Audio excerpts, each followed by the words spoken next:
Dinle biraz daha.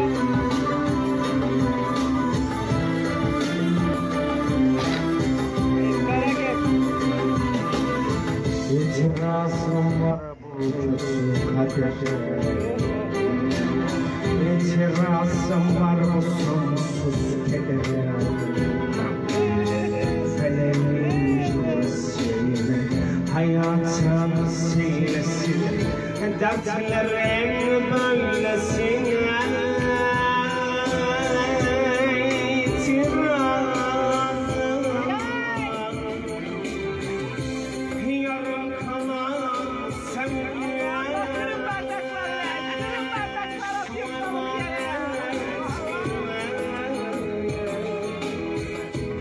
Yaşamadan ölmeye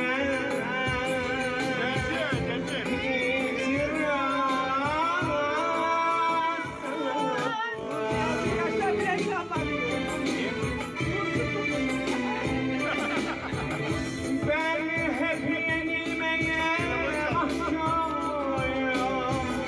Ben hep ezilmeye mecbur muyum?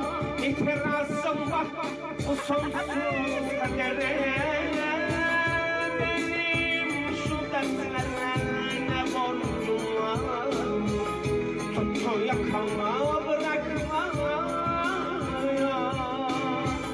Benim çabukla ne sorun var.